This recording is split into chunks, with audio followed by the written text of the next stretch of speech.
We're back to the Neil Haley Show, and we talk about storytelling so much and everything from blog posts to everything, but kids love stories. And my guest today is the co-founder of FabuLingua, Leslie Amana Beggar. Leslie, thanks for stopping by. And storytelling, that's when you came up with this idea to create this app, adding video, mobile gaming and storytelling, because it was such a great fit because kids love stories, right? Yeah. In actual fact, the research on language acquisition is very clear that the content that you're learning has to be not just interesting, it's got to be compelling to the learner, right? Now, what a child finds compelling is very different to an adult, which is why you can't just repurpose adult content to teach, or content oriented to adults to teach children. And it's why stories work so well with kids, because kids have found stories compelling, since the dawn of time, and certainly since the dawn of Winnie the Pooh. So this is how we've always engaged kids, right? The arc of a story is something that innately is interesting. You want to find out what's next. It's compelling. It's got your attention. And that is so crucial in language learning, right? To have somebody's attention. It's all about attention. And so stories are the oldest vehicle also for teaching content to mankind. We've been telling stories since time immemorial in order to transmit what one generation knows to the next. So it's embedded in our psyche to be interested in stories. It's why Netflix series do so well, right? It's the old kind of story, what happens next. So that's why stories are so powerful in a lot of contexts, but in particular for kids learning languages. The other reason that stories are really uniquely effective for teaching children languages is that they are language in context. That's what you want to be learning, language in context. And in the context of a narrative, of something that's happening, of an interaction between two characters, that's kind of like the real world, right? It's not flashcards, which is apple, manzana, like that's not very helpful to anyone. You want to know, what do you do with the apple? Did you eat it? Did you spit it out? Did you cut it in two? Those are the things that are like they are those everyday things. And so learning the language in context is so important. The other thing that it does is it teaches you grammar in context in a story, right? Stories are said in different tenses, different people are speaking, first person, second, third person. It's this richness of the language that we have every day that happens inside a story. So you don't sit there and just go, oh, you know what, I'm going to do a story that's all in present tense and absolutely nothing else. That's kind of not how good stories work, And you sometimes have bits of more sophisticated grammar, which, may not officially be in unit 2 of the story, but they're how people speak. And so therefore it's important to get it out there. And so stories are extraordinarily powerful ways to learn a second language, in particular for kids, because they really, grab their imagination and they're compelling to children. They make them want to know what comes next, what happens next. The other thing about stories, especially stories that maybe have like a series, is you get familiar with one character, and then you want to know in the next story and then in the next book in the series, what do they get up to that time? What are they doing now? It's like, and that's also a secondary, very powerful effect of stories, where if it's just a textbook with unit 1, unit 2, unit 3, it's like, oh, Peter did this and Paul did that. And it's kind of not interesting because Peter and Paul don't have a story. They don't have a background. They don't have a history between them that they're not going to be rivals. They're just like, they're not interesting. And that's why interesting stories are hugely important for learning a language. No, absolutely. It's so true because it's like you look at yourself and you say to yourself, stories do this, stories do that, and you're like, wow, it's this wow factor that comes into it. Let's go to this next question I have, and this is how can you explain how FabuLingua incorporates storytelling into its language learning curriculum? Well, it doesn't incorporate it. It is actually based 100% on storytelling. Our teaching is entirely through stories. So basically, you land on the island of FabuLingua, you go, there's lots of locations, and inside each location are various characters. And like in the real world, you're going to get to know this new magical land that you've landed in by speaking to the locals. hearing their stories. And so you tap one of the characters, the cat or the turtle or the frog, and they tell you a story, one of their stories. And as they're telling you the story, we have this learning path, and you'll hear the story over and over again in a slightly different way. And as you progress through that learning path for that story, you start to master that story.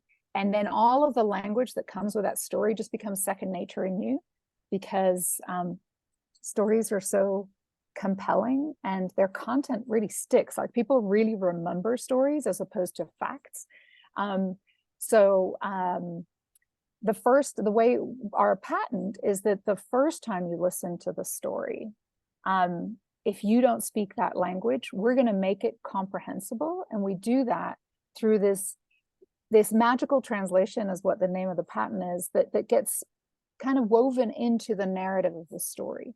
So the text for each page is all in the target language, Spanish for the moment. And as we read the target language, we'll do like a little simultaneous translation. Like if you had a little simultaneous translator right next to you. We use a lot of cognates. So it's not a perfect translation. It's very cognate heavy so that it's comprehensible. And that way, by the end of that page, you understand what that page is about. And then the next time you come and read the story in the second mode, you no longer need the translation. I mean, you can go back and do it if you want to, but then you can focus on other aspects of it, and you kind of no longer need the translation for all of the second, third, fourth, and fifth ways that you consume that story. So for example, the text would say, el perro se fue. And then the translation would say, the dog went a la playa, to the beach, y se encontró, and he met un tiburón, a shark. And so the kid's like, okay, so what happened? Like, they don't care whether it's Spanish or English. They just know they understood it, right? And they're just waiting. Well, what happened with the dog and the shark? Did the shark eat the dog? Did they become friends? What happened? So that's why the power of the story, they're kind of then like wanting the next page. And it turns out then they understand that story, and that's comprehensible input. So we use stories to create comprehensible input. And the science has shown that the more comprehensible input that a child is exposed to, the more they'll learn. It's a linear relationship. So we use a lot of stories for you to get exposed to a lot of comprehensible input, so you can learn a lot. But we don't just provide comprehensible input. We also provide, the second time you go through a story, you do a lot of imitation of the narrator. So your pronunciation gets fine-tuned. So you develop near native pronunciation.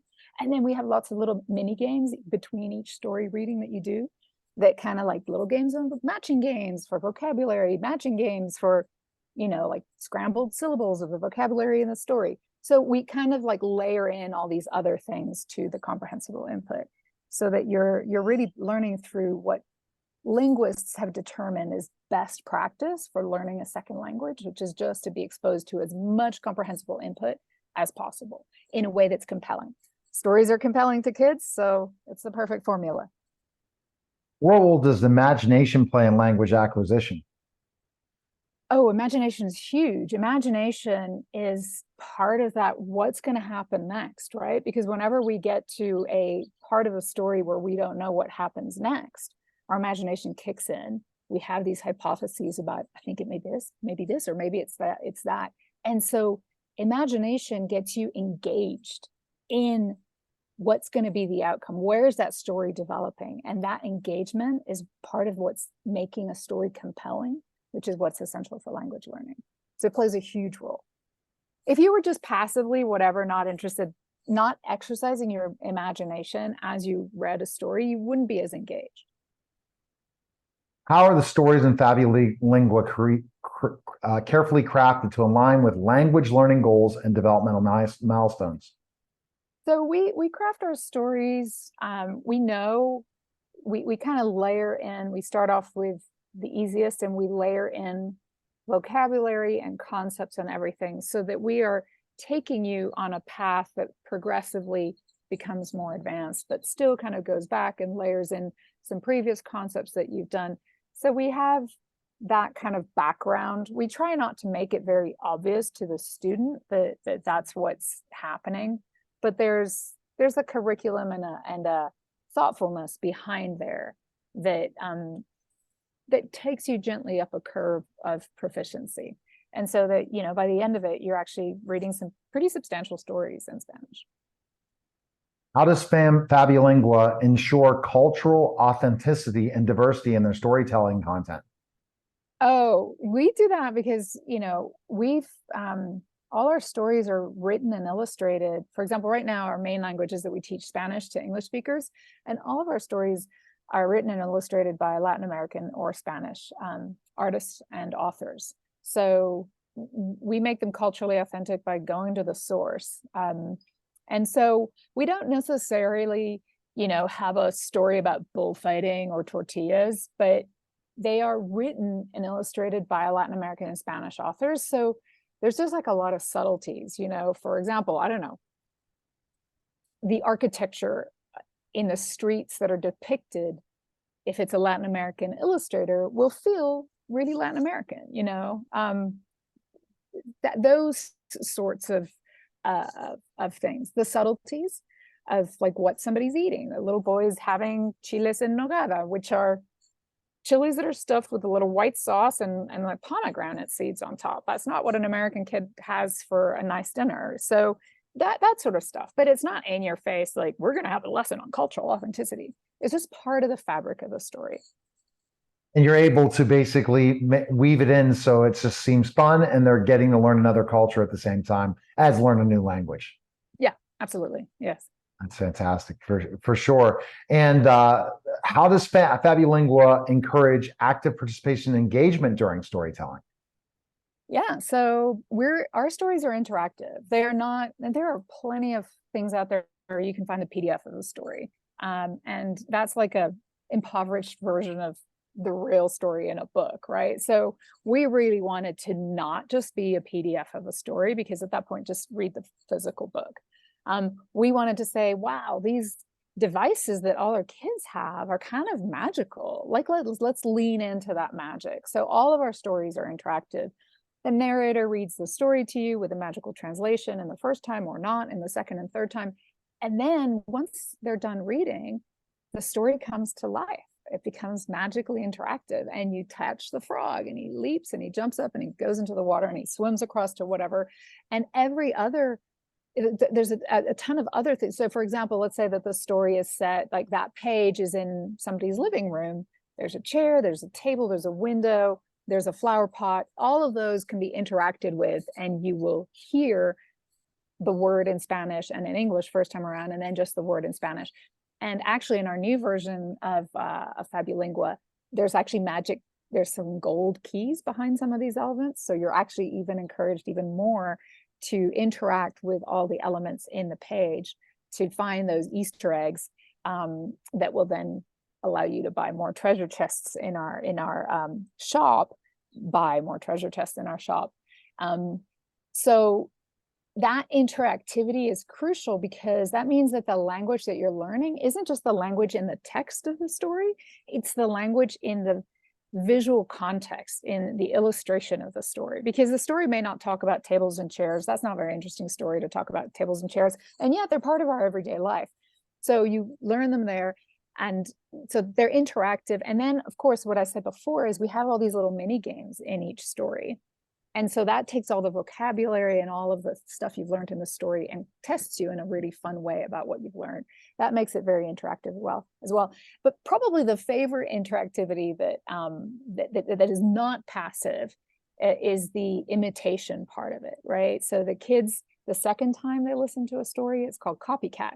And so the narrator reads, "El perro se fue," and then the child records their voice trying to imitate the narrator perfectly. "El perro se fue a la playa, y se encontró." Anyway, so, and then it gets played back to the kids, and they hear the narrator and themselves side by side for each chunk of phrase.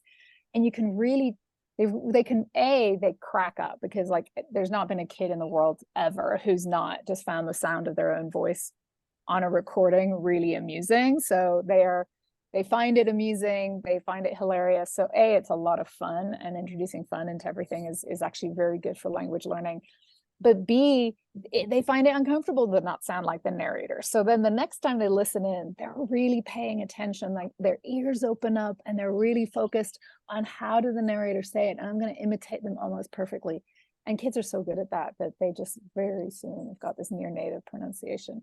So it's very different, very, very interactive. It's not a passive experience. We do have all of the stories, the comprehensible input. We do realize that some families can't afford, the $8.99 a month for the app. So we do have all of FabuLingua's stories for every single page available on YouTube with the comprehensible input.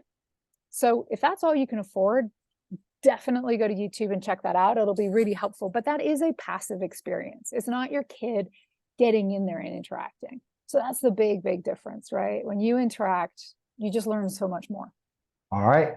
Best place to go, or two places. One, you can download it at the App Store or Google Play, but also FabuLingua.com to learn more information about you, about the app and everything. But you can just download it today by just going to the App Store or Google Play, right? That's right. All right. Appreciate it, Leslie. All right. You're listening, Thanks so much. watching The Neil Haley Show, and we'll be back in just a moment.